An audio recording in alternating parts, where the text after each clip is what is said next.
Welcome back to the Boot Tragedies. All right, man, we're back with an exciting game from the Saints. And obviously, we wasted a whole first half of football, man. A whole first half of football just going down the drain because Rizzy decided to start Jake Haener over Spencer Rattler. Now, I didn't post in a while, but I definitely disagree with that decision. I think Spencer Rattler is the most talented quarterback on the roster. Obviously, I think Derek Carr's a little bit better at this moment in their careers, but when it comes to arm talent and just guys that has that it factor at quarterback, Spencer Rattler obviously has that more than Jake Haener. So starting Jake Haener in this game was just an incorrect decision in my opinion. Obviously, it showed to be that way once this game started. And I'm going to go over some of these stats real quick while we jump into this. I'm looking to the left a little bit because I got my other monitor going, but that's neither here nor there. Jaden Daniels, 25 for 31, 2 touchdowns. He could have had way more yards and a couple more touchdowns. Was solid against the run. Jaden Daniels, 11 carries, 66 yards. That's going to happen. But holding the running back, Brian Robinson, the 21 carries, 65 yards. That's a really good win. Terry McLaurin was doing whatever he wanted. He should have had 10 catches, 200 yards, 4 touchdowns. They just missed on a couple plays, him and JD. Look at the Saints.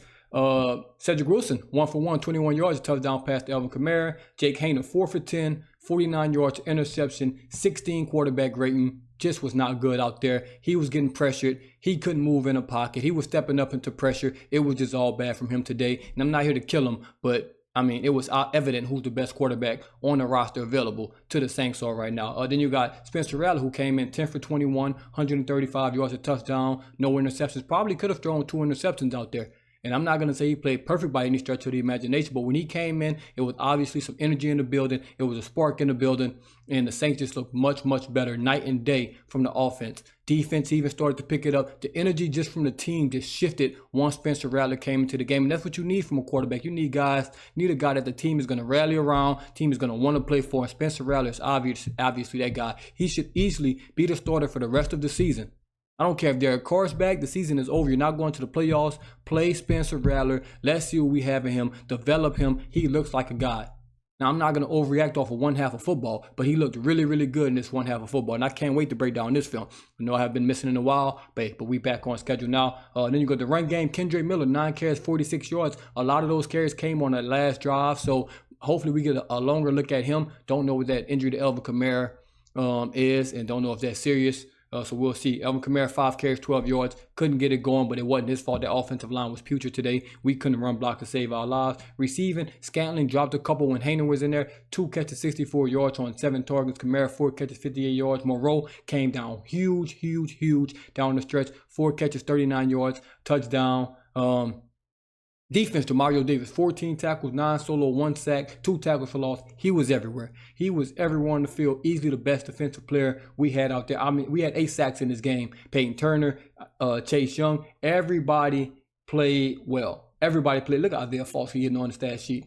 Alvin Kamara got a tackle. That's no good. Peyton Turner, 3 tackles. Alontae Taylor, 5 tackles, 3 solo. We'll have a talk about him as well. But I think it was a really good game. You played a good team. You played a good team in the Saints, and you could have won that game. You could have won that game. I think it's just a coaching decision to start the game, lost you this game. And we'll start off with the coaches. Let's start off with the coaches. I think Rizzy, I'll grade him for this game.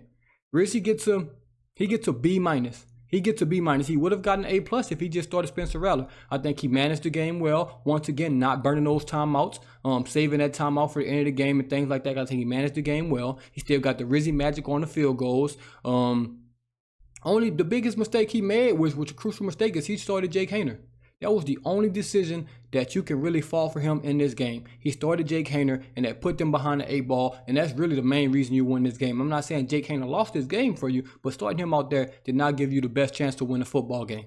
He doesn't give you the best chance to win a football game. So if your objective is to win football games, you better not be playing Jake Haener for the rest of the season. He's just not that. Now, if you want to tank, lose, and just play terrible and have no fun and have nobody in the Superdome, play Jake Haener, because that's what you're going to get. And that's just what you're going to get from him. Now we go to Joe Wilson on the defensive side of the ball. I think the defense played putrid at times. I think they played absolutely awful. I think he had a really good game plan of keeping Jaden Daniels in the pocket. That's why we had 8 sacks on him. But man, the coverages were so bad. So many busted coverages, guys running wide open. Like I said, Jaden Daniels could have had 400 yards, 4 or 5 touchdowns if they just completed a couple more passes. So that pass defense looked very shaky. Run defense half looked better over the last couple of weeks. Still not great, but much better, more improved than we started off the season. So I do like that. Third down was a little shaky in my opinion. With some of those looks we have, I just don't like it. Not having quarterback spies on 3rd and 18, letting them run for 25 yards. Don't really like that. However, I don't think they played terrible. Second half especially, I think they got a little spark. It also helps when your offense is moving the ball and your defense is off the field. That definitely does help. So it's a lot of things going on. But I think Joe, he gets a B from me. I think it's basically B's across the board. Clint Kubiak, first half you get an F. First half you get an F. I'm giving Kubiak a C- for his game. First half he gets an F. I think second half when Rattler comes in there, he had an A+. He had an A+ into the 2-point conversion, to the damn 2-point conversion. Like, let's just go over that last drive. I've been saying it for a long time, man. If you're down 7, down 8, down 3, or not down 3 really, but if you're down 7, down 8, a team is going to start playing prevent defense. It's 2 minutes left. You can run the ball. The run lanes are going to be wide open because those defensive ends are going to start pass rushing. D-tackles are going to pass rush. Linebackers are going to start dropping. So teams are able to run the ball, and Kubiak did that. He ran the ball at least like 4 times on that drive, got plenty yards, threw some short routes, got it out of bounds. And then with 3 seconds left, everybody on the same page. Moreau gets the first down on 4th and 3, getting to the ball. I think that was the center. I don't know who it was, running up to him, grabbing the ball out the scrum because everybody's trying to lay on Foster Moreau, giving it to the referee, able to spike the ball with 2 seconds left, 1 second left, whatever it was, and throw a touchdown. But god damn it, on the 2-point conversion, man, the worst play in football, and it always happens on a 2-point conversion or 4th and 1, 3rd and 2, something like that. These offensive coordinators all want to roll out. We didn't roll out not one fucking time in this game. Not one time you ran a rollout, and now you want to roll out, and when you roll out, you just take away a half of the field.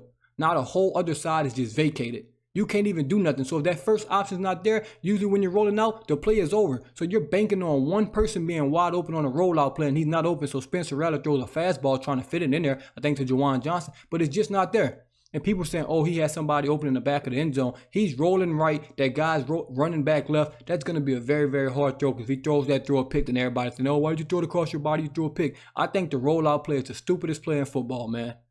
Stupidest play in football, because it's just stupid. I would have rather ran the ball if we were going to do that. I just think that was a very, very dumb play call, and it ruined a perfect second half from Clint Kubiak in my position.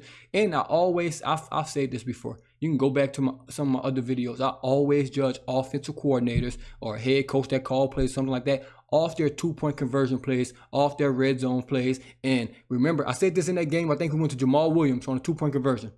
I think that's the game. If y'all remind me of what that game was in the comments, that Jamal Williams play when we called it, I don't know, I think we called a pass to the flats to Jamal Williams or something like that for a 2-point conversion. I think that's when I was like, bro, we can't do that. We have to have better 2-point conversion plays. We better have the short yardage plays. You have to have that in the red zone, because you have to come into the game with 4 to 5 2-point conversion plays ready to go. And I think we just are lacking in that, and we need to get better at that. But overall, man, it was a fun game. Oh, I give him a C-, like I said. It was a fun game. We could talk about a couple players. I already talked about Rattler, already talked about Hayner. Kendre Miller, I think, had a really, really good game, man. He showed flash. He showed why we drafted him.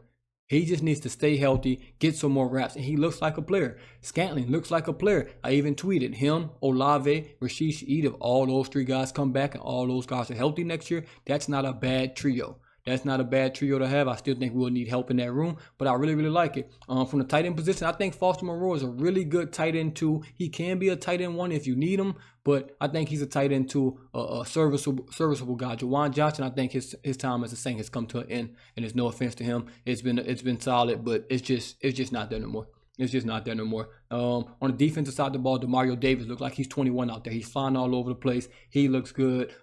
Pete Warner looks good. The linebackers are fine. The defensive line had a really, really good game today, but I'm not gonna pretend that they've been great all year.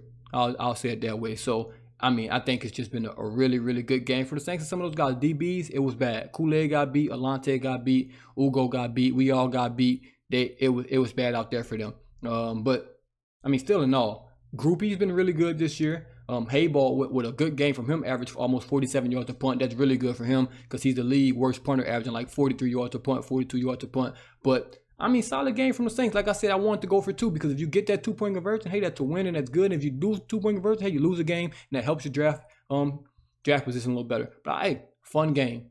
Now, let's see what Rattler do. Let's look at the schedule before I get out of here. Look at the schedule. See who we got left in the season. We got the Packers. We got the Packers on the 23rd, a couple days before Christmas. Then you got the Raiders, and then you got the Bucks. 3 games left. Obviously, you can't make the playoffs unless Tampa Bay somehow loses out. Like, it's just over with for that. So we don't even got to talk about that. But I think it's a really, really good. Hey, that was a really, really good game. I'm excited. As long as we get some excitement, as long as we get some flashes in the pan, these young guys are developing, I'm not mad at it, man. I'm back. I'm telling you, I'm back. We're going to get this thing started, get this thing rolling for the rest of the season. We're going to talk about some LSU things, talk about the Saints things. We're going to talk about the putrid Pelicans and what the hell they got going on over at the Smoothie King Center. But we back. We back on target. Hey, thank y'all for tuning in once again. As always, this is the Boot Tragedies. And I'm out. So one last time, let's make it the greatest